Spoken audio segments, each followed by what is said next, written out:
안녕하세요. 글로벌 리포트 장량입니다. 오늘 제가 나와 있는 이곳은 워싱턴 덜레스 국제공항입니다. 오늘로 개항 60주년을 맞은 워싱턴 덜레스 국제공항은 아이젠하워 대통령 재임 당시 국무장관 존 포스터 덜레스의 이름을 붙인 건데요. 공항 건물은 미국 건축가 협회 상을 받을 만큼 아름다움을 인정받기도 했습니다. 또 터미널에서 항공기까지 승객을 수송하기 위한 이동식 라운지는 1962년 개항 당시부터 오늘까지도 운행되는 덜레스 공항의 특색이기도 합니다. 미국의 수도인 워싱턴 DC의 대표적인 관문이지만 지하철과 같은 대중교통 수단이 연결되지 않아 불편하다는 불만이 많았는데요. 60주년을 맞아 기존의 노선을 연장 개통하면서 접근성이 올라가 더 많은 이용객들을 찾을 것으로 기대하고 있습니다. 다양하고 깊이 있는 세계 소식 글로벌 리포트 지금 시작합니다.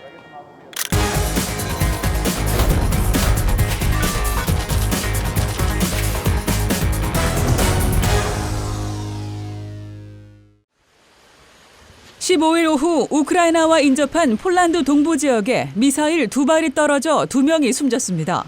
폴란드와 북대서양조약기구 나토는 이번 사건이 러시아의 공격이 아닌 것으로 보인다고 밝혔습니다. 옌스 스톨텐베르그 나토 사무총장은 이 미사일이 우크라이나가 쏜 지대공 미사일일 수 있다고 발표했습니다. 당초 나토 회원국인 폴란드 영토에 미사일이 떨어졌다는 소식에 우크라이나 전쟁이 확전될 수 있다는 우려가 나왔습니다. 나토는 회원국이 외부로부터 공격받으면 나토 헌장 제5조에 명기된 회원국 집단 방위 규정에 따라 직접 개입합니다. 인도네시아 발리에서 이틀간 진행된 주요 20개국 G20 정상회의가 러시아의 우크라이나 침공을 규탄하는 공동선언을 채택하고 끝났습니다. 이번 회의에 참석한 정상들은 16일 대부분의 회원국은 가장 강력한 용어로 우크라이나에서 벌어지고 있는 전쟁을 규탄한다는 내용을 담은 공동선언문을 발표했습니다. 정상들은 그러면서 러시아군의 무조건적인 철수도 촉구했습니다.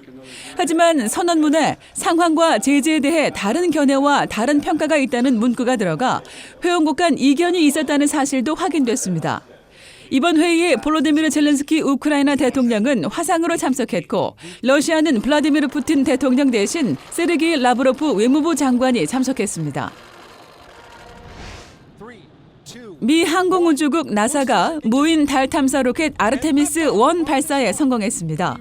나사의 차세대 유인 달 탐사 프로젝트인 아르테미스의 첫 번째 로켓이 16일 새벽 미국 플로리다주 케네디 우주센터에서 발사됐습니다. 로켓에 실린 유인 우주선 오리온은 로켓에서 분리된 뒤 25일 동안 시험 비행합니다. 오리온에는 우주 비행사 대신 마네킹에 탑승했고 각종 감지기를 통해 미래 유인 우주 비행을 준비하는 데 필요한 정보가 수집됩니다. 도널드 트럼프 전 미국 대통령이 15일 플로리다주 마라라고 자택에서 2024년 대통령 선거 출마를 공식 선언했습니다. 지난 2016년 대통령직에 당선됐던 트럼프 전 대통령은 2020년 대선에서는 당시 조 바이든 민주당 대통령 후보에게 져 재선에 실패한 바 있습니다. 하지만 8일 치러진 중간선거에서 공화당이 예상보다 부진한 성적을 낸 탓에 트럼프 전 대통령의 대선 출마 발표에 엇갈린 반응이 나오고 있습니다. 이번 중간선거에서 상원은 민주당이 접전지에서 연달아 승리를 거두며 다수당을 유지하게 됐고 하원에서는 공화당이 몇 개 의석 차이로 겨우 다수당 자리를 탈환했습니다. 특히 트럼프 전 대통령이 지지했던 후보들이 대거 낙선하면서 공화당 안에서는 트럼프 전 대통령 책임론이 불거지고 있습니다.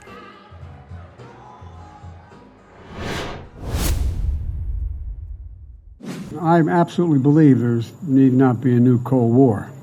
I've met many times with Xi Jinping, and we were candid and clear with one another across the board. 조 바이든 미국 대통령 취임 이후 처음으로 미중 정상회담이 대면으로 열렸습니다. 두 정상의 만남은 세계 최대 강대국인 미국과 중국이 여러 사안에서 대립각을 세우며 패권 경쟁을 벌이는 가운데 이뤄졌는데요. 바이든 대통령과 시진핑 중국 국가주석은 3시간에 걸쳐 다양한 현안을 논의했습니다. 클릭 글로벌 이슈, 오늘은 바이든 대통령과 시진핑 주석의 첫 대면 정상회담 주요 내용 돌아보고 미중 관계의 향방 짚어보겠습니다. 주요 20개국 G20 정상회의가 열린 인도네시아 발리. 바이든 대통령과 시 주석이 만났습니다. 마주하는 두 정상의 표정이 밝습니다. 바이든 대통령과 시 주석은 과거 각각 부통령과 부주석이었던 시절부터 외교 무대에서 여러 차례 만나 이미 잘 알고 있는 사이입니다. 하지만 미국 대통령 또 중국 국가주석이라는 위치에서 서로를 만난 건 이번이 처음입니다. 이번에 두 정상이 만난 이유는 하나입니다. 몇 년간 긴장 일로로 치닫고 있는 미중 관계의 방향을 조금이나마 틀어보고자 하는 겁니다.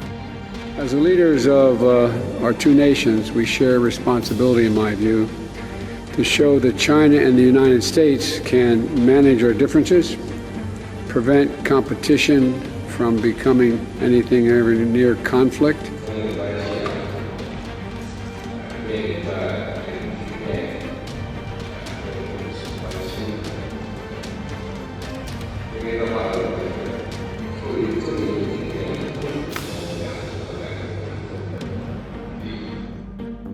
하지만 이번 회담은 화기애애하지만은 않았습니다. 가장 큰 문제는 바로 타이완입니다. 중국 관영 신화통신에 따르면 시 주석은 바이든 대통령에게 미중 관계를 한층 더 발전시키는 데 있어서 타이완 문제는 미국이 넘어서는 안 될 레드라인이라고 말했습니다. 타이완 문제는 중국의 핵심 이익 중에서도 가장 핵심이며 중국과 미국 관계의 정치적 토대에 있어서 기반이 된다고 주장한 겁니다. 이에 바이든 대통령은 중국이 타이완에 대해 강압적이고 계속해서 공격적인 행동을 취하고 있는 데 대해 미국은 반대한다는 뜻을 시 주석에게 전했다고 백악관은 밝혔습니다. Our one China policy has not changed. Has not changed. We oppose unilateral change in the status quo by either side, and we're committed to maintaining the peace and stability in the Taiwan Strait. 바이든 대통령은 중국이 타이완을 침공할 경우 미국이 개입할 수 있다는 입장을 이미 수차례 밝힌 바 있습니다. We'll see how China reacts to future engagement by the U.S. with Taiwan. Even if it's not at the level of a House Speaker's visit, I'm sure there will be additional arms sales coming up. I'm sure there will be additional efforts by the U.S. to engage Taiwan in international institutions. 타이완 외에도 중국 내 인권 문제부터 불공정 무역, 반도체 기술까지 두 나라 사이엔 많은 갈등 요소가 남아 있습니다. I think what we did get is a willingness to communicate a lot more. I suppose some people will see that as a major concession. I do think it's progress to potentially stabilize this competition, but it is not a return to the halcyon days of cooperating and win-win collaboration. 바이든 대통령과 시진핑 주석은 앞으로 소통을 늘려가기로 약속하면서 우선은 토니 블링컨 국무장관의 베이징 방문을 계획하기로 했습니다. 이런 움직임이 미중 관계의 실질적인 개선에 어떤 영향을 미칠지는 지켜봐야 될 것 같습니다.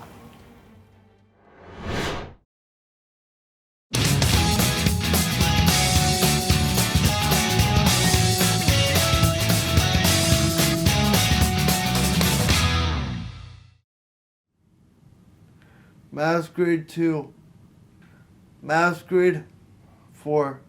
Most of us use a mouse and we just move the mouse and we do an immediate click and whatever we want to show on the screen comes up. What you're seeing Adam doing is the same thing but using his voice and not his hand to move a mouse, and you can see all the different steps it takes to accomplish what we can do in one swift motion. I will show you how I do social media for Jake's Ice Cream in Falls Church, Virginia. I post on Twitter, Yelp, Google Business, Facebook, and Instagram for Jake's Ice Cream. My name is Adam Tubin. I am the social media director at Jake's Ice Cream and a greeter, and my disability is spastic quadriplegic cerebral palsy.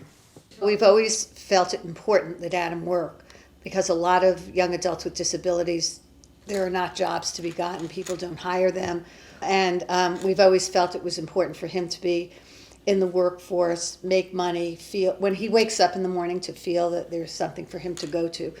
And for Adam, he's a very social person. He had 8 years of greeting at Costco. He's very friendly. All right. Ready to go to work? Oh, yes. Hello. Hey, guys. Welcome to Jake's. How are you? Welcome to Jake's. How are you? How's it going? Welcome. Have fun, enjoy. Take care. We don't look at anybody that works here as being limited. They have a job, they're learning new skills, they're getting along, they have a social life.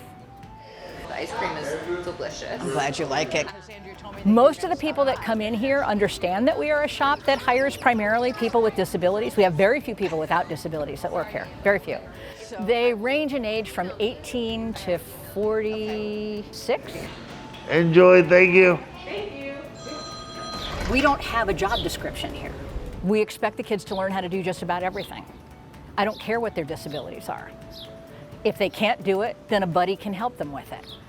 I like what I do because it makes the day go faster. Plus, it makes me feel good because I can do something in the world. Enjoy, thank you. It's really fun.